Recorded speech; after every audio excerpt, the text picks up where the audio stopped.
मामला चल रहा है पिछले हफ्ते से, फर्जी प्रमाण पत्र, स्थायी प्रमाण पत्र जो बन रहे हैं, इसको लेके एसएसपी ने भी काफ़ी बात उठी थी।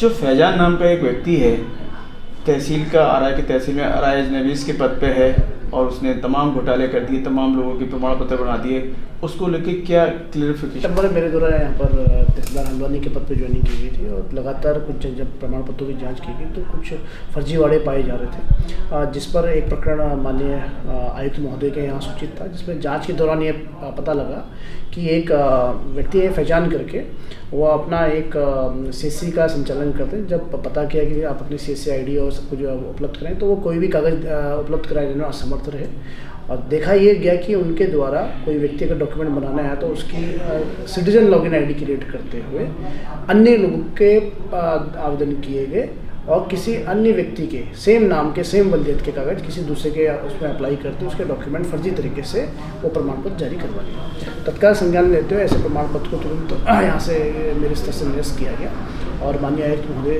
द्वारा भी इसमें निर्देश दिया, जिसमें मैंने एक तहसील स्तरीय एक समिति का गठन किया है और जिसका वेरिफिकेशन एक जो तहसील में जो भी हमारे आरआई निवेश और अन्य दस्तावेज लेखक और स्टाम्प वेंडर्स बैठते हैं, इन सब का वेरिफिकेशन किया जाएगा, कौन यहाँ पर बैठ रहा है, क्या इनके आदेश हैं और तत्काल ही इसमें वेरिफिकेशन करते हुए अगर कोई अवैध रूप से बैठा हुआ पाएगा तो उस पर कार्रवाई की जाएगी।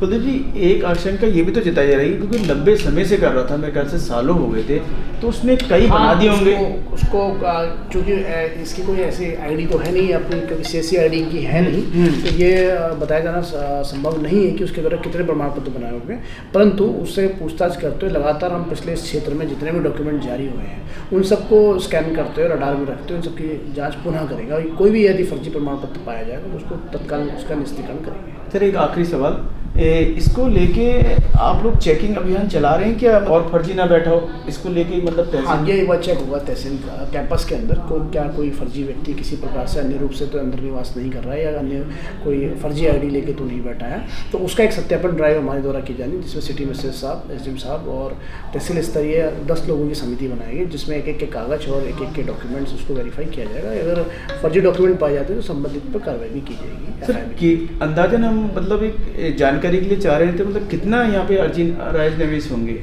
अलग अलग हैं, उसमें अलग अलग विवरण है। स्टाम्प वेंडर्स का जो विवरण है वो हमें ट्रेजरी से मिल पाता है, जो बैठे हैं कैंपस है उनका ट्रेजरी में ही है। उसमें अलग अलग, किसी की संख्या 100 है, किसी की संख्या 80 है, किसी की संख्या 90 है, तो वो सब वेरीफाई करते हुए देखना पड़ेगा।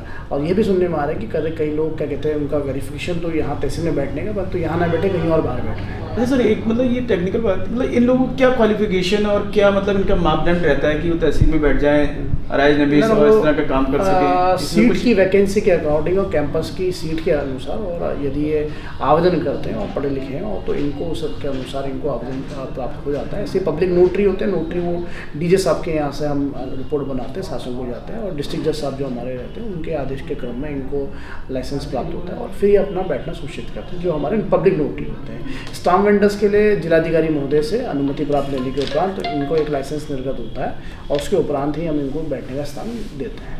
फिलहाल इन लोगों की चेकिंग अभियान आप जल्द शुरू करने जा रहे हैं? मतलब संभवतः आज से ही हम इसको आज से।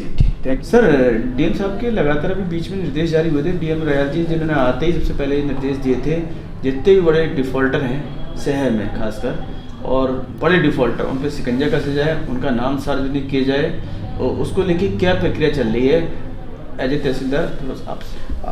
माननीय हमारे जिलाधिकारी महोदय द्वारा लगातार समीक्षा बैठक की जा रही है और उनके द्वारा स्पष्ट निर्देश दिए गए हैं कि जो हमारे बड़े बकायेदार हैं, देनदार हैं, जिनके द्वारा बैंक से या अन्य किसी माध्यम से उनको पैसे समय पे नहीं देते हैं, उनकी आरसी कट के हम पे आते हैं और हम उनके वसूली का जो एक हमारा एक रोल रहता है वसूलने का पैसा, ऐसे सभी बकायेदारों को चिन्हित करते हुए उन सबके बड़े बकायेदारों की सूची सभी कार्यालयों में उनके नोटिस बोर्ड पर चस्पा करने हेतु निर्देश दिया गया, जिस पर हमारे द्वारा लिस्ट बनाकर इन सभी कार्यालयों को प्रेषित किया जा रहा है और वो वहाँ पर चस्पे भी किए जाएंगे। हमारे तहसील के नोटिस बोर्ड में पहले से ही चस्पा रहते हैं, बड़े बकायेदारों की सूची लगे रहती है। ऐसे बकायेदारों जो लाखों से बड़े हैं, 1 लाख से बड़े बकायेदार हैं, इनकी सूचना हम दे रहे हैं और समय समय पर हमारे द्वारा वसूली के जो अन्य मापदंड है, कोर्ट से एक्शन लिए जा रहे हैं, जैसे कभी किसी को गिरफ्तार करना है, उसकी लैंड का अटैचमेंट करना है, उसकी नीलामी करनी है, तो तत्काल जिलाधिकारी महोदय द्वारा हमको निर्देश दिए गए, जिसमें अभी एक नीलामी हमारे द्वारा नवंबर 2025 में ही रखी गई है। बड़े बकायेदार हैं। मैं मैसेज धनंजय गिरी। कितने देनदार हैं सर ये अभी, मतलब जो बड़े देनदार आपने जो 10 की लिस्ट 10 हैं, तो 10 नाम बता दीजिए सर। मैं आपको नाम बता दूँ। मैसेज धनंजय गिरी एवं नरेंद्र देव, अमनजोत सिंह पुत्र रविंदर सिंह, मोहिनी सक्सेना पत्नी अरविंद सक्सेना, राजेश पंत पुत्र Shankar Dutt Pant, Golju infrastructure opposite PC private limited हाना सुभाष नगर, गोपाल दत्त त्रिलोचन ग्राम देवला मल्ला विजयपुर, धनंजय गिरी कॉन्ट्रैक्टर सुभाष नगर, सरला नागपाल पत्नी कुलवंत नागपाल निवासी Kathgodam, messrs Baijnath stone industries, Bhagwati Bisht पत्नी मोहिनी सिंह निवासी मल्लापुर। तो ये हमारे 10 बड़े बकायेदार हैं जो 1 लाख से ऊपर के, करोड़ों की इनकी देनदारी है। करोड़ों की सर जी।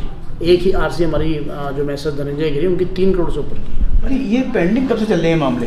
ये इसी वर्ष की इसी वर्ष से पेंडिंग चल रहे हैं। एक वित्तीय वर्ष में हमको वसूलना होता है और जो नहीं वसूल पाते वो नेक्स्ट ईयर चले जाती है।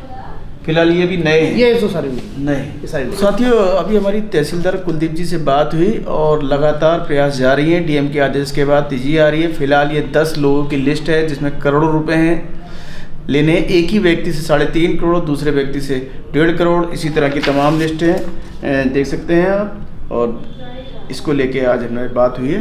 बने रहिए खबर संसार के साथ।